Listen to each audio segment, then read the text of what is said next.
I am definitely glad that you all are with us. I believe we had over 40 people to sign up that said they wanted to join. So we want to make sure that we have everything on everything being recorded so we can get it back out. One of the things that I found out, especially during pandemic, is we'll sign up, but we don't necessarily want to watch it right then and live, because 9 times out of 10 we've been on this thing and been looking at a screen all day, and by this time this evening we just want to be able to catch up on it the next day or the day after or whenever we can. So we want to make sure that we're recording. We're also live on Facebook as well, and I believe that our reach is well over 1,000, and I know Mississippi Rising got more than us, and so we've got a lot of reach out here that we want to make sure we're getting out. There's been a lot of stuff that's been happening in the Gulf South, and it's been a lot of bad stuff, but we've had some good stuff going on and things that our organizations individually are helping to head up. And we want to talk about those things a little bit tonight. This is our last one for tonight. Which Facebook platform are we on, Raja? Yours. Michael Malcolm just looked at. So Michael Malcolm. Put my thing in the chat, Raja, whatever my handle is. I don't know.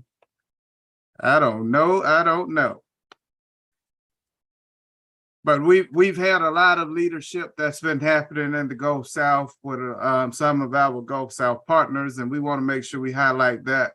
This is our last meeting for the year. Y'all, I want us to go out with a bang and having us a good time, so I want to make sure we do that as well. I want to give it 2 more minutes before we get started, okay? 2 more minutes before we get started. We want to let a couple of more people join in with us. Yeah, we had a ball. Me and Kyle had a ball visiting with our partners in Florida over the weekend. It was extremely nice. And we want to talk about that a little bit along with Sister Jan. I know Sister Jan is on the call with us as well. So we want to make sure we talk about that when the time comes, so you all can smile and laugh with me, because I'm in a good mood just because of all the good stuff that's been happening with us behind resilience and restoration. We've got some projects happening in the South Alabama that's going on down in Mobile area. It's some awesome stuff happening, y'all, and I want to make sure that we highlight all of that and all of our partners that are making stuff happen. All right. So listen, it's our time to get started. I want to make sure that we get started. Do we have the agenda? And if so, can we put it in the chat if it's able, or if we're able? It is a blessing to have you all with us. It is a blessing to be here tonight. I do want to tell you all, I may be in and out. My wife just had major surgery this week, matter of fact, Monday. And so I'm in caregiver mode. And so I'm going to welcome you, and then I'll hand it over to Kyle, so he'll take off and he'll be able to introduce our partners, so that they'll be able to give you briefings on what they've been up to, as well as Kyle will give you briefings on what he's been up to. Again, this is our last meeting of the year, and we have done some dynamic work. We received a National Academy of Sciences, Engineering and Mechanics, I believe is the name of it. Medicine, thank you. That looked at resilience and restoration and coming up with resilience and restoration plans for our Gulf South states. We know in our Gulf South states, our argument or our theory of change is that we've got a whole lot of bad stuff that's happening in the Gulf South states. And that is exacerbated by the climate crisis that we're in. And that climate crisis we're in is also actually exacerbated by the environmental crisis that we're in. We have a lack of infrastructure investment, which is what you're seeing in Jackson, Mississippi, and the water crisis that they're having. That's an environmental racism issue. That's an environmental justice issue. We've got sea level rise that's happening in the Gulf, as well as we've just experienced 2 back-to-back humongous hurricanes. And we're now under the threat of even more because we're starting to just now really get into hurricane season. And so going into that, we've got to look at how do we make our communities, one, more resilient, but also restore these communities so that they don't have to continue to face the crisis that they're in, so that they can be a part of the solution for their own lives. Although, in all honesty, it wouldn't be environmental racism if they had something to really do with the issue at hand in the first place. The fact of the matter is, it's a lack of investment, it's a lack of care, it's a lack of compassion that drives the climate crisis we're in. And the bottom line is environmental racism. And so we want to make our communities, help our communities to have tools by allowing them or helping to navigate them through coming up with resilience and restoration plans, and then being able to partner with those communities from their resilience and restoration plans and getting them the resources that they need to help those resilience and restorations become a reality for those communities. Again, I don't believe that we need a whole lot of solutions. I believe the solutions that we need already exist. People are actually living in the conditions that they're living in because they've come up with solutions. They don't need solutions, they need scale. And if we can get with those people that are those communities that have already put these solutions in place and help them to scale up the solutions that exist already, I think that is our job. It's also our job to advocate for those who don't have solutions in place, who are just catching hell. And that's all they're doing is catching the hell. And so we need to be able to advocate for them as well. And I believe that we have just the group that's going to do that. I'm going to step out of the way again. Y'all, if you see me on and off the camera, or you see me off the camera, it's because I'm taking care of my wife right now, who just recently had surgery, and I want to make sure she's cared for. Cal, it's on you, baby. What you gonna do? Appreciate you, Rev. And I appreciate all of you for joining us. As Rev says, this is our last meeting of the year, last public Zoom of the year. So thank you for your time. And thank you for those who are going to watch the recording later. As Rev says, we've got a lot of registrants, and so hopefully this video will make the rounds. Please feel free to share. We will be posting to our YouTube channel as always. And I just wanted to say before I turn it over to our partners, because they're the ones who are really being spotlighted tonight. But I just wanted to give you a little more background. We may have some new folks here tonight that have not heard about this grant before. So briefly, this From Resilience to Restoration grant, we're pumped because it's our first official federal grant. Now, we're a member of America's First Justice 40 cohort, so it's not the first money from the federal government that we've received, but it is our first official federal grant. So we are excited, and we're even more excited that the national academies were excited about what we were proposing, and that is to focus on frontline community houses of faith. Houses of all faiths, because of course, People's Justice Council is an interfaith organization.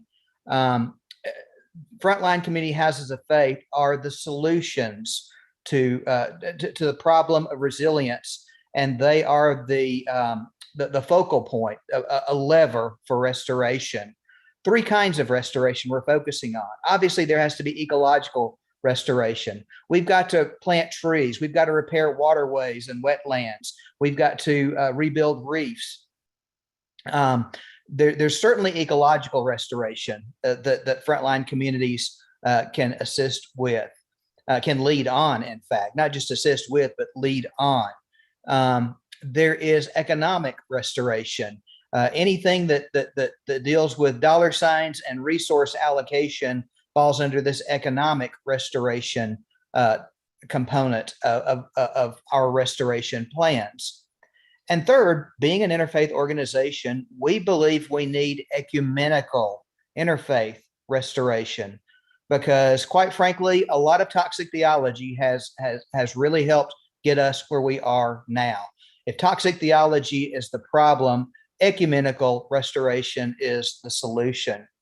And we are at about the halfway point, or we're approaching the halfway point of an 18-month grant from national academies to do just this, to fund ecological restoration work, including a national resource that we're developing, a national interfaith resource that we're developing.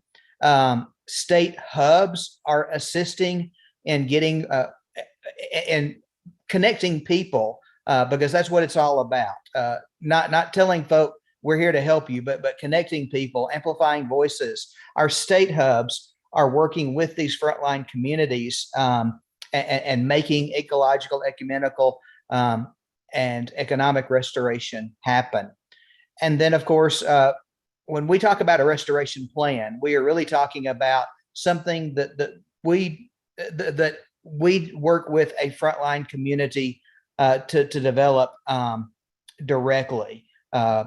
Rev is funded at 2/3 of his time. I'm funded at half my time. So we want to come visit you and help you work on a restoration plan.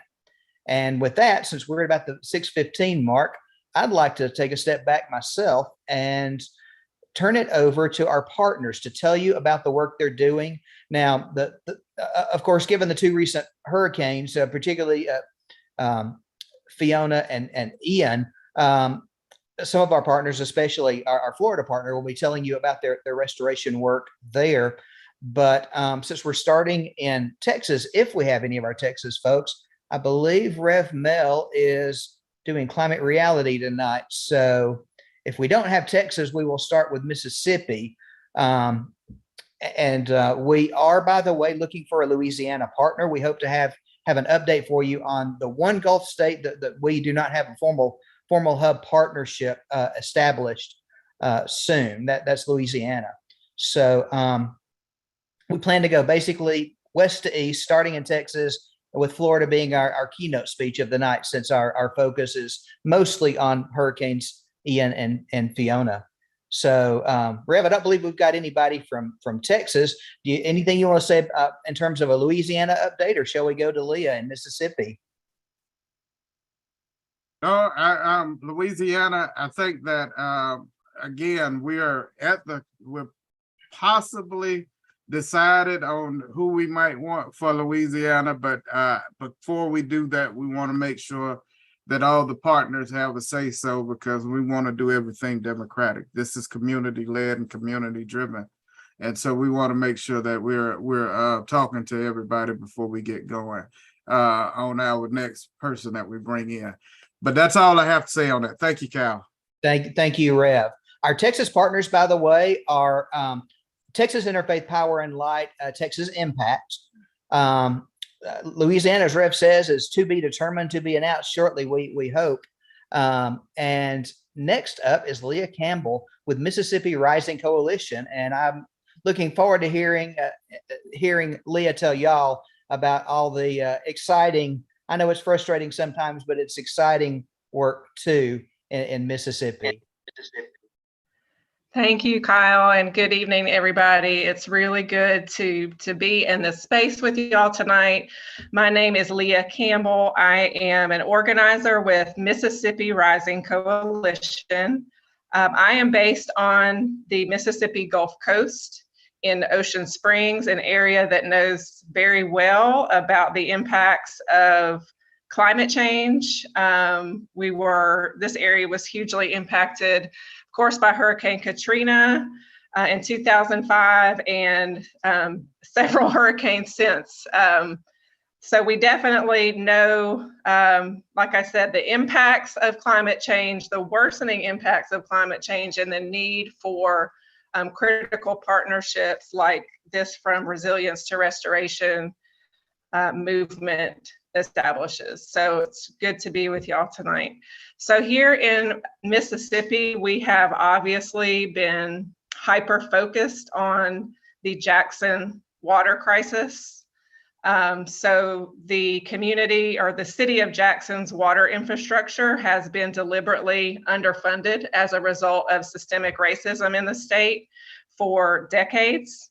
And the water infrastructure is literally crumbling underneath the people's feet to the extent that a water processing facility stopped working recently, leaving 200,000 Jacksonians without running water. It's 200,000 people without running water for a period of more than 7 days. So that's obviously a humanitarian crisis that organizations across the state have been focused on. The first few weeks, we were just focused on getting clean water to the residents of Jackson and the residents of the surrounding area in whatever way we could get it to them. Now we have moved into a phase where water service is restored to the residents of Jackson. However, this crisis is by no means averted at all. The entire water infrastructure of the city of Jackson has to be rebuilt.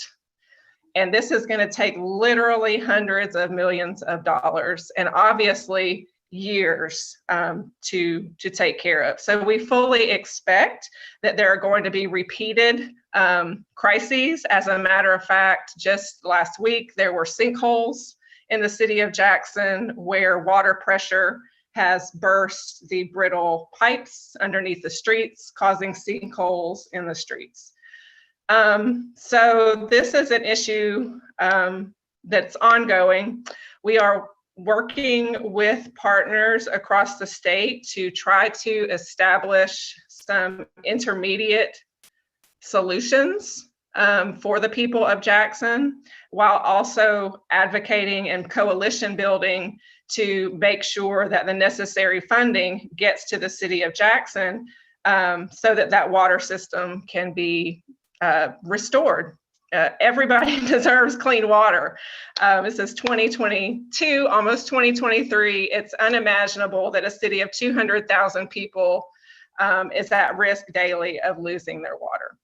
So with that said, we do have a partner here tonight on the call that we are working with on this water crisis. This partner is the Unitarian Universalist Church of Jackson. The Unitarian Universalist Church of Jackson was gifted a facility in recent years that used to be a water bottling factory. And so on this property, there is a 900-foot artesian well that was not functioning, but we have been in the partnership with the Unitarian Universalist Church to have this well assessed, to look at getting it restored so that this water we can service the public with the water from the well. So we have Esther Newell, who is on the board of directors for the Unitarian Universalist Church of Jackson, here with us tonight. So I would like to give Esther a few minutes, if everyone is okay with that, for her to talk about the work that the Unitarian Universalist Church is doing around the well and also around the community garden that they are establishing in Jackson. So Esther, if you want to come off mute and tell everybody about the work y'all are doing. Sure. Thanks, Leah. So, hi, everybody. My name is Esther Newell, and I'm a member at UU Jackson, and I'm really excited and thankful for the work that Mississippi Rising is doing in connecting us with the coalitions that are being built across the Gulf South. And we're really excited about the Resilience to Restoration Hub network and finding ways that we can continue to develop our property and networks within our church and within our community to be a hub that can be there in times of crisis, that will continue to emerge. And so, yes, presently we've started work on a community garden that will hopefully, we'll have our first crop this coming late spring.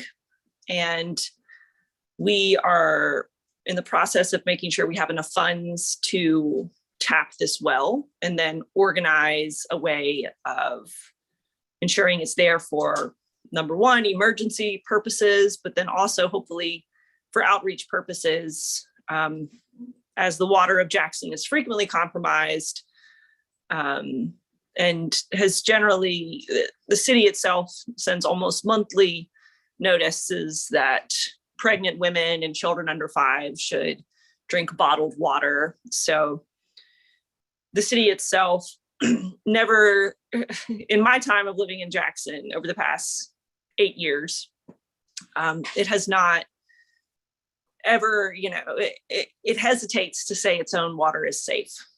So even during the best of times, even when it's working well. So it's something we're really hoping that can be almost like an oasis, or at the very least, an available necessity to our community.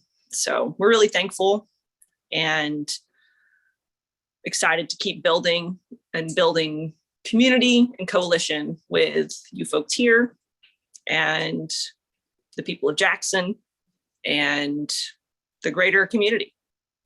And yeah, that's what I'd say. If y'all have questions for me, let me know. But I'm glad to be here tonight and be listening in on the work that's going on. Thank y'all. Thank you, Esther. Kyle, I don't know how much time Mississippi has allotted. I do have 2 more partners on the call tonight that we can give some time to if we have time, but I don't want to hog the mic. I don't want Mississippi to hog the mic tonight. So just checking in on time. And I was about to say, I'm going to scrimp on Alabama. I'll explain that when we get there. But no, if it's okay with Janice and our Florida folk, Alabama certainly cedes the mic to Mississippi. I think you were good. I see Jan nodding her head. Go, Leah. Thank you. Okay. Okay. So next I want to introduce Miss Sheree Oates. Sheree is in Eupora, Mississippi. And Sheree is the founder and director of the Fannie Lou Hamer Center for Change in Eupora, Mississippi. She is a family member of Fannie Lou Hamer, and she is carrying on Fannie Lou's legacy in Eupora, Mississippi with the Fannie Lou Hamer Center for Change. Eupora is a small town of about 2,000 people. It's about 53% white, 41% Black, and 3% Hispanic as of the most recent census data. And as with Mississippi as a whole, systemic and structural racism is a huge issue in that community. And Ms. Sheree and the Fannie Lou Hamer Center for Change are resisting that and building community and resilience amidst that on a daily basis. So I would like to now turn it over to Sheree Oates to tell you a little bit about the work that Fannie Lou Hamer Center for Change does in Eupora. Good evening, and thank you all. And thank you, Leah, for bringing me to the table. And I'm so glad to see all of you. We've been in existence since 2004, building off the legacy of my aunt, Fannie Lou Hamer. And one thing that we organize around is environmental justice issues. And we tie those issues to climate justice and food justice as well. And right now, some of our work that we're doing around climate justice is we're trying to stop the flooding here in some of the predominantly African American neighborhoods, because a lot of times when it rains, they have poor drainage and it backs up and it causes a lot of flooding and erosion. And we also have a community garden that our young people are doing. We have 2 grocery stores here, and just this month alone, one of them closed for good. So now we only have 1 grocery store in our town. So making sure children and families and community have healthy food is one of the main issues inside of our organization. Believe it or not, we have a lot of homeless family here. We just found that out last year because we were seeing so many people on the street when it got cold here. And we had so many people reaching out for needs during the cold season. And we were putting people up in hotels, and these were like families. And we have a lot of veterans that has come here and are homeless. So we try to provide food and hygiene and a nice place, you know, for them to sleep so that they won't be out in the cold. So it is, you know, it's very stressful to a lot of families because we do have a lot of racial issues. In 2011, we had a tornado come through here, and a lot of families was displaced, and we were trying to help them and locate places for those families to go. And a lot of the families, you know, were left out. They were left out with FEMA. They were left out with MEMA. Our organization was even called some nasty names, you know, when we were trying to seek resources for the families, such as just tarps that go on their houses. So these are some of the things, you know, that we're doing here in Webster County. Right now, we are working hard to build a community recovery and disaster team because our people have been shut out that process here in Webster County. You have maybe 3 people on the town recovery and disaster team, but you don't, you know, that's all you have. And sometime when disaster strikes, families are not getting anything. Some may get small amounts of something. So that's important, you know, for us to build a community-wide disaster and recovery team here in Eupora. And I'm long-winded, so I'm gonna stop and share that mic. So thank you all for listening. Sheree, thank you so much for sharing all of that. And we are going to be working with you to get some resources your way to Eupora to help you with the development of all these things, that all this amazing work that you're doing. And thank you so much for telling everybody about it. Thank you all. And so finally, I want to introduce Ms. Cheryl Thompson. She is the Executive Director of Gulfside Assembly. Gulfside Assembly is a house of faith here on the Gulf Coast in Waveland, Mississippi. Waveland, Mississippi took a direct hit from Hurricane Katrina. It's definitely a vulnerable area and vulnerable, very, very vulnerable community. And Gulfside Assembly is doing a lot of community development, community leadership development, mutual aid work. They have interest in also developing a community garden. And I want to highlight the historical legacy that Gulfside Assembly brings to this coalition. So back in the days of segregation, the beaches here on the Mississippi Gulf Coast were also segregated. And so Gulfside Assembly was established in 1924 by Bishop Robert Jones. He was the first African-American Episcopal leader in the Episcopal Methodist Church. I'm not sure if I'm saying that right, Ms. Thompson. You can correct me when you take the mic.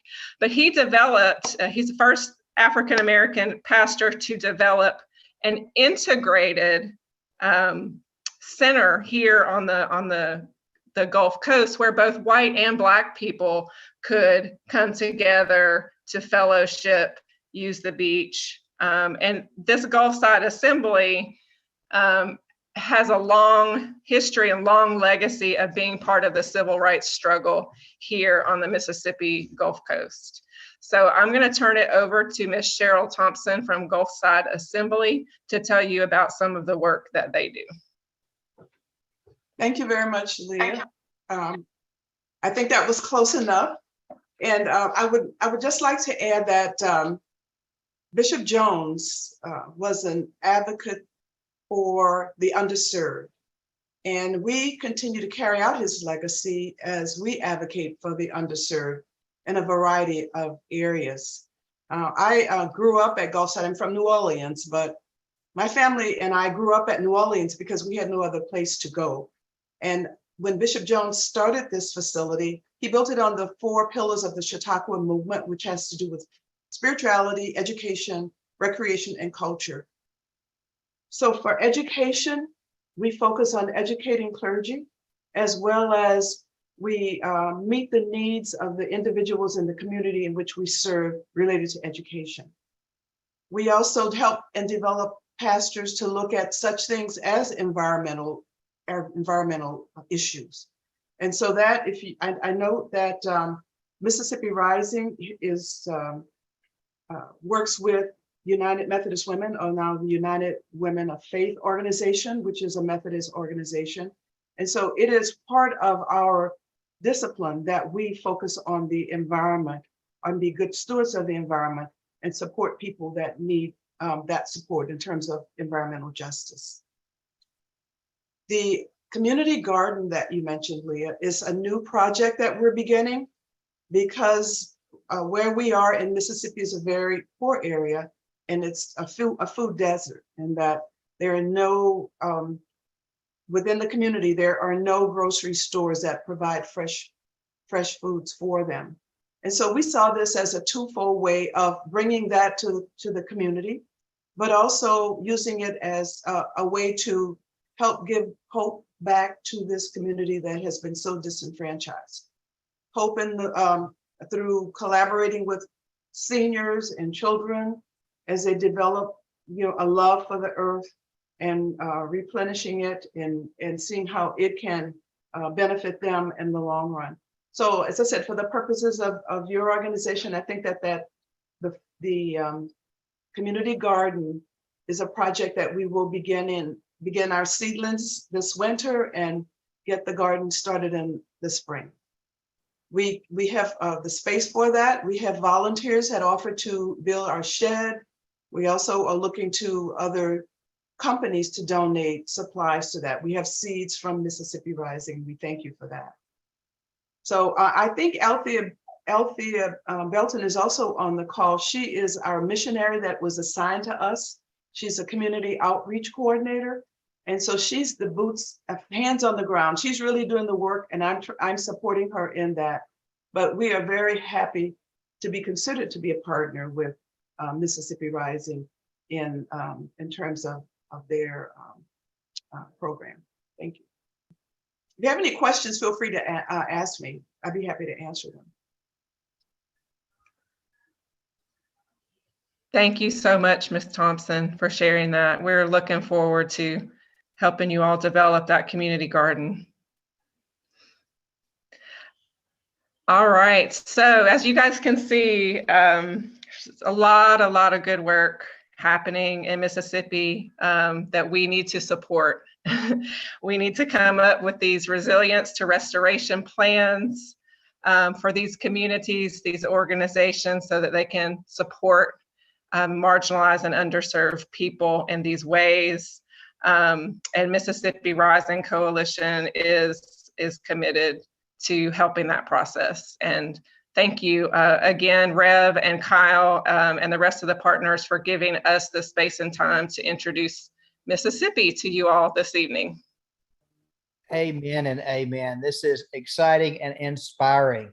I am going to scrimp on Alabama, not because Alabama is unimportant, but because hopefully most of you are already on our Alabama Interfaith Power and Light. They are, of course, our Alabama partner email list, our MailChimp list, as we say in the jargon.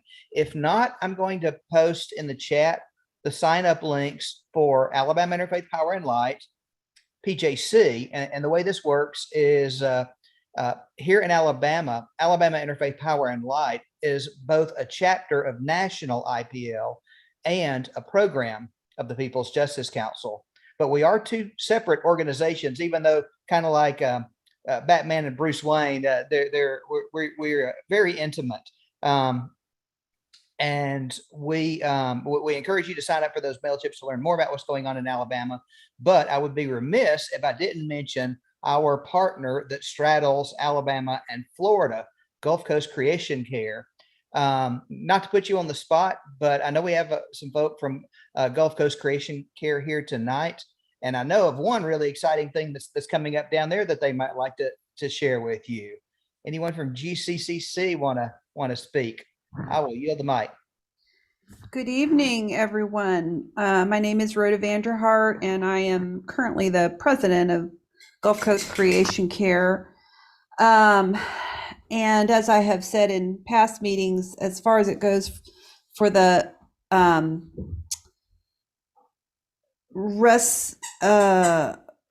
from Resilience to Restoration grant, our portion of the grant was finding Jan Booher, and I think we did a really good job of that. But the other really big thing that we're working on that we're super excited about is we're bringing a We Rise program to Mobile, weatherizing every residence in the Southeast, and we've had two energy efficiency workshops down here, one of them at Central Presbyterian Church and the other one at All Saints Episcopal, which we just finished this last week. We've weatherized with those church workshops, we've weatherized 2 low-income homes using grant money from We Rise Birmingham. And this last go round at All Saints, we actually identified a person who thinks he wants to come on board and train to be a crew leader to start a We Rise program here in Mobile, which is super, super exciting for us because it's going to take a special person, and I think he's going to be a good one. Honestly, it's a pastor of a church in Africatown who he's on the back end of his life, but he's not old. He's still got a lot of vitality and a lot of life left in him, but he's wanting to retire from the church where he's serving right now. And he wanted a kind of a part-time gig. And so he's very interested in doing this. Weatherizing not only churches, but homes, and teaching other people, running educational workshops. So homeowners can learn how to start this work on their own homes and get some assistance from somebody with expertise to help people start lowering their energy bills here and quit putting so many emissions into the air that are destroying our planet. So it's in the early stages of planning. We're going to have some more meetings in the coming months. Africatown, Yorktown Missionary Baptist is actually going to bring the green builder down from north of Birmingham after the first of the year and do another workshop in the Africatown area. That'll be January or February. And then hopefully in the meantime, we'll start onboarding Pastor Chris Williams as a crew leader for us.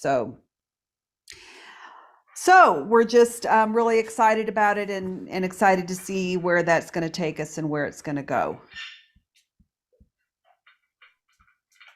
Oh my gosh, we are excited as well. Thank you. Thank you so much. And now for our keynote speaker, if you will, since the focus is on hurricanes Ian and Fiona. I'd like to introduce you to our Florida partner, Janice Booher with Unitarian Universalist Justice Florida, who is going to bring us home and also tell you, I think, about our recent weekend on the coast. Yes, hi there. I hope you can hear me in spite of the mask.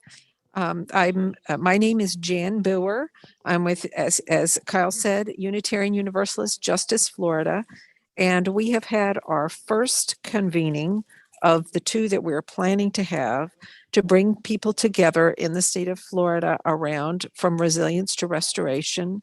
And we were blessed to have Reverend Michael and Kyle present for one of the primary locations for that event. We did three things. We did three different places where we had folks that who met. And so we met in the Panhandle, and at that location with Rev Michael and Kyle, we had the organization that is Pastors United. We had a few of the pastors that provide leadership for that group.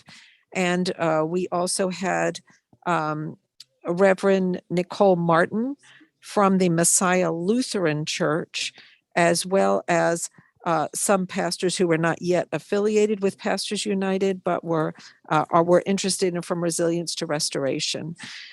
In another location, we had at Christ the King Episcopal Church in Orlando, we had Father Jose Rodriguez, who had a group there. It got at times to have as many as 30 people who had attended, who were very interested from varying houses of faith. And then we had our resilience hub that is the Miss Betty Resilience Hub as another location. And we were able to get a tour of the Miss Betty Resilience Hub Learning Center, as well as Father Jose's campus, as well as the campus of the Messiah Lutheran Church on Zoom with folks walking around with cameras, because we wanted to be able to stimulate the discussion, which Rev Michael facilitated, to really get people to after having seen what we have available and what people are interested in stepping forward. We are trying to be able to determine, rather than probably one clean energy resource hub campus on a church, if we can do two, because Florida is so big and spread out. So one of them was in Central Florida and one of them was in the Panhandle. And also, Kyle was kind enough to present resources that were available to us, so that people could see Avery's lovely work on the creation justice resources, and Kyle's work that he has begun making resources for us. So that was all part of our discussion, which was held at the United Way offices in Panama City, Florida. And that is important because they served as the fiduciary for what occurred after Hurricane Michael, as part of their resilience that they pulled together in the community, the faith community and the social service providers unified to create an LTDRO, a long-term disaster recovery organization. And United Way has been serving as the fiduciary for that. And one of the things that's important about that is that's called Rebuild Bay. And so it was important that Reverend Nicole Martin, who is a development minister for the Lutheran Church and is working at Messiah Lutheran Church, has recently given and worked out an agreement with that LTDRO, Rebuild Bay, to have offices there. So we have an ability, to marry the LTDRO with the campus and see what can be done to accelerate their recovery from Hurricane Michael. They're in the fourth year of a 10-year process. I was hoping that Janice Lucas could be on the call tonight. She is at a housing conference, and so there may be things that she has to do relative to that. So with us, I would like to share and turn this over to Lawana Gell.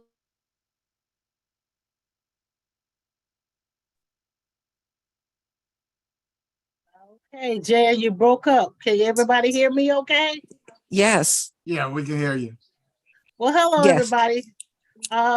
Literally, hi, Reverend. How you doing? Seem like we're running into each other a little bit. Um, I just want to say it's a great pleasure to be on the call with great individuals, like-minded, but looking at what is transpiring in the BIPOC community, especially when it comes to environmental injustice and the repercussions of when things are left alone or nothing has been done. So the Miss Betty Resilient Hub Learning Center is a combination of quite a few things. When we were doing our serious games, looking at what we could do to be properly prepared for hurricane or disasters, we realized there were no permanent hubs in Orange County, period. They would have to designate schools. So a lot of times it was too late. So what we decided to do was, what we decided to do was move forward with not being reactionary, but proaction. And so my mom, who unfortunately has made her transition as of October the 8th, donated one of the homes for us to, not knowing it would be her legacy of her work. And so we've named it the Miss Betty Resilient Hub, but it's a learning center. So we're teaching young people green technology and providing them with an opportunity for learning some new skills. We do have our call to action things that we're doing. Actually, I just received a phone call that the families and the people that reside in Orla Vista that was flooded for the second time and nothing was done is literally calling to action to the local government because they want everybody to move forward, and they've lost their homes again and they didn't repair the problem. So just the Resilient Hub has got hydroponics. We have a community garden, but we have a raised community garden. We're talking about the air quality issues because of the roads that are in our community. So it's literally not just a place people can come and get flashlights and things that they need before a hurricane. It's a place that we can learn and always be able to be ready because we know that that's the first, and it's going to be numerous hurricanes and storms and disasters coming our way. So we just want to make sure that we have a place that people feel comfortable in our community, that the doors are open and welcome them and their ideas. Yesterday, I was on a call with the what we call it, the AACCC, the African American Clergy Council, and they are still providing food, FEMA help, all kinds of things to these individuals that were flooded out here. Because when the cameras go, sometimes the story goes away and people don't talk about what the families are going through. So I leave this in that Cynthia Slaughter, young lady, lost her everything 5 years ago. What was it? I think it was State Farm offered her $1,000 for her home, and she had to pay the mortgage. It was a total loss. She had just moved into her home March of this year, and she's lost everything again from the storm because they didn't add it to the flood plan. They did not tell them to get flood insurance, and the government did not fix the pumps that stopped literally before the storm hit. They did not do any of the things that they promised to do 5 years ago. So what we're beginning to see in our community is a lot of not smart growth, overdevelopment, and now some of the flooding that we experienced in Orange County, especially in Orlando, was man-made. It was caused by man greed. We lost national protected wetlands, 8,000 trees that were removed. So the Orlando Country Club flooded with 8 feet of water, and these houses were $500,000 and up. They lost 12 homes that cannot be repaired because the city decided that they wanted to build next to them and remove the wetlands, which is more, it's everything. And now people are beginning to see the fight that a lot of us have been talking about, not smart growth. And now we're beginning to see that the infrastructure is not prepared to handle anything. And all they answer is what they want to give us a penny tax so they can improve transportation. And we all said that's not what we want to spend an extra $390 per year for. You're not addressing the issues. We are tired of being overtaxed, not represented by the people who are concerned about the people who live and work in Orange County. So I think there will be a major call to action in a couple of days, especially because it's election season. So I hope we covered everything that we're doing here, and we look forward to learning and listening and working with anybody that got any ideas to share with us. Thank you. Thank you so much, Luana. I see that Janice Lucas was able to jump back on the call. So let's go to Janice. And I just wanted, Janice, if you could comment on the fact that you're 4 years into what looks like a 10-year process and where you are in it, it would be really helpful. And if you wanted to make any comments about the event that we held, there, that would be lovely as well. Thank you, Jan.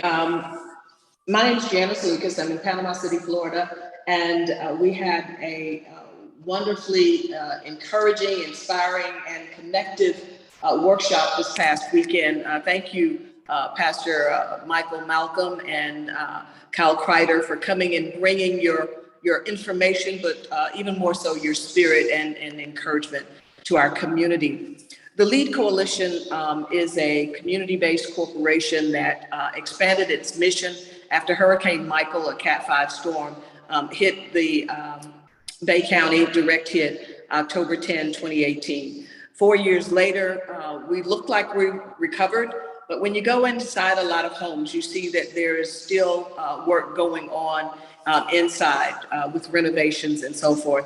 And there are still others like my husband and myself who have yet to get back into their homes because we had to build from the ground up. And so when you follow a Cat 5 storm with a pandemic, with supply chain issues and so forth, it becomes a daunting task. We have connected with the Pastors United of Bay County earlier this year around the idea of addressing the issue of housing. Housing is very much connected to these natural disasters, as you've just heard from Luana, and as we are experiencing in Panama City, Bay County. And so this past weekend, with the From Resilience to Restoration workshop that we hosted in Bay County and simulcast to Orlando, the pastors who joined us there really began to think more broadly about the causes and the long-term sustainability that's needed, more so than just the brick and mortar.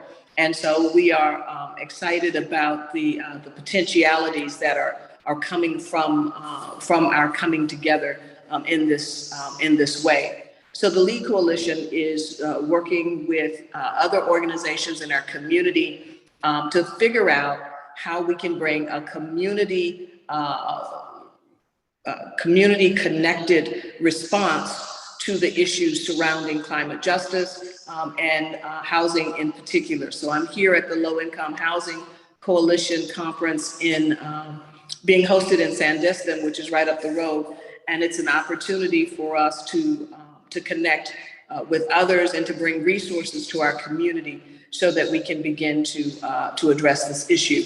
The conversations that I've had with attendees at our From Resilience to Restoration workshop this past week have been forward moving, they're forward thinking, and we're looking to implement not only the ideas that we brought out of this workshop, but the Housing Simulated Solutions workshop that we held in September, where some 50 residents and citizens spent a day looking at the issues that come out of the realities, the problems that come out of the climate justice issues that we've been talking about.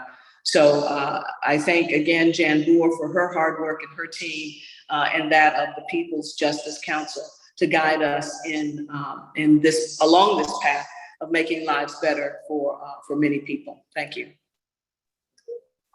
Thank you, Janice. And I think that's it, our report from Florida. Thank you so very much. And if you have questions of our guests, I'm sure they're willing to respond, both to Janice and to Luana. Thank you all so much. I know we're just a few minutes shy of 7, and the last thing we want to do is make the last meeting of the year run late. But we do want to encourage your questions. So I'm certainly posting my contact info, email, and cell number in the chat. If you have questions, I will gladly put you in touch with people with answers. And I encourage anyone who likewise wants to share their contact info in the chat, please do so. As I hope you all know, you can click the three little buttons at the right-hand side of just above where you type to something in the chat, and you can save the chat very easily that way. And that's a quick way without having to copy and paste everybody's stuff to save it. I also want to thank Marasia Malcolm, who did so much organization and social media PR work for us on this. So I'd like Marasia to close us out if she can, if she's not busy handling social media. Hey y'all. Well, good evening. Let me say that. Again, I am Marasia Malcolm. I'm the social media manager for PJC and ALIPL. I mean, I don't really have any questions. I just want to thank everyone for coming in and sharing what they had to share. And if y'all want us to share PJC or ALIPL to share anything out as far as social media, emails, or anything else to our resources, just send them on over to me. I'm going to put my email into the chat right now. Yeah, it was nice meeting a lot of you. So yeah, thanks.